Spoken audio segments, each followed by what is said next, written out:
been negotiated by the so-called Normandy format. That's Germany, France, Ukraine, and Russia as an observer. The idea of the Minsk Accords was that Ukraine would undertake certain legal changes that preserved the cultural, ethnic, and linguistic rights of the Russian population of the Donbass, which there was a struggle on since 2014. Yeah. In return, Donbass would remain part of Ukraine because the Donbass had tried to declare independence prior to this.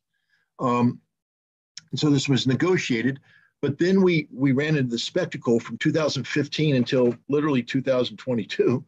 Ukraine never acted on this. And the Ukrainians always said, well, it's very difficult for us politically. I mean, and we know that. We know Poroshenko was told that if he signed Minsk, he was going to die. Zelensky was told the same thing. If you sign Minsk, you die.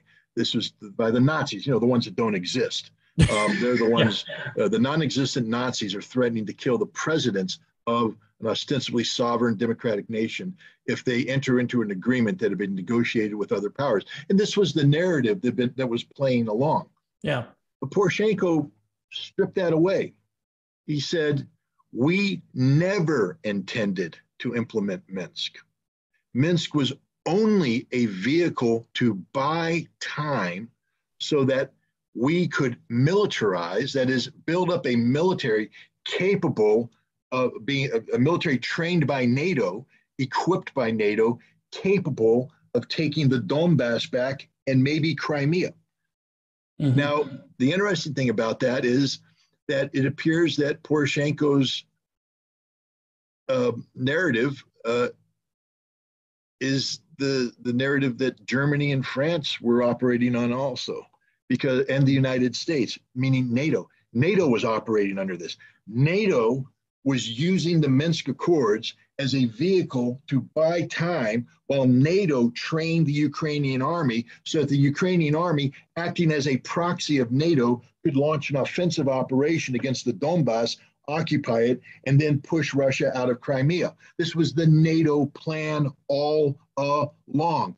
Use the Ukrainian military as a proxy army to attack Russia so that Ukraine could be seized away from the Russian orbit once and for all. This is why, when this war, the special military operation started, and Vladimir Putin and his generals were saying, we have no choice but to attack now because the Ukrainians have amassed this massive force that are going to attack in the next couple of days or weeks, the Donbass. So we have to preempt their attack. That's why they cited Article 51, peremptory collective self-defense, authorized, under the United Nations Charter. Everybody went, oh, you're just making that up. That's just the Russians playing a legal game. No, it's real. It's real. Yeah.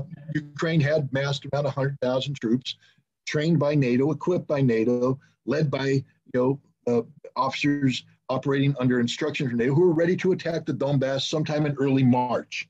So that's the reality of the situation. So NATO was always going to go to war against Russia, but not as NATO, using the Ukrainian army. Yeah. Now, the way they were going to pressure the Russians not to interfere with this was through economic means. I mean, we know this because Joe Biden met with Vladimir Putin in June of 2021 in Geneva, Switzerland, where he supposedly sat down and stared Putin in the eyes, his steely-eyed Joe Biden stare.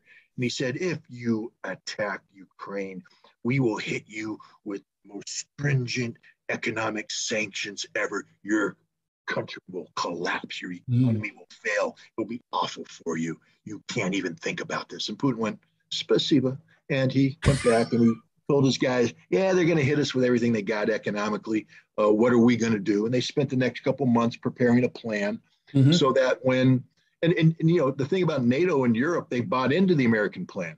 They bought into the premise that even if Russia does attack Ukraine, it can't sustain this attack because we're going to hit Russia with everything we got economically, and their economy is going to collapse. You remember, I'm going to make rubble out of the ruble. Yes. So Biden's fantastic. Catchy. Very catchy phrase. Yeah. Yeah, I mean, oh, it's wonderful, and everybody chuckles.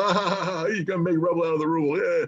And then, on and on and on. The idea was the economy would collapse, the Russian people would rise up, would switch out, and victory to the Ukraine, Slava Ukraine. There's a problem, though, and it's called Russia. The Russians are smarter and better at doing this kind of stuff than we are. Mm-hmm. They're more focused. They're serious actors. Mm-hmm. And when they were ready for the sanctions, and I don't need to get long story short, all we have to do is say the sanctions boomerang. It's not the Russian economy that's collapsing right now. No. It's the European economy. Correct. It's the American economy. Yeah. The ruble isn't rubble. The ruble's stronger than it has been in some time now, and it's going to get stronger. Russia's relations with the world are stronger than before. Not with the West. They've never been strong with the West. Not with the United States. Russia doesn't care. They've divorced from us. They're now focused eastwards towards China, an alliance that's better than any alliance in the world, we're told, and apparently it is. Yeah. They have strong relationships with India, with the rest of the world. They're selling their oil. For an economy that's supposed to be collapsing, they had a $100 billion surplus last quarter. They're going to have a $150 billion surplus. I think Joe Biden would die for a surplus. Like he'd die for a surplus of $1.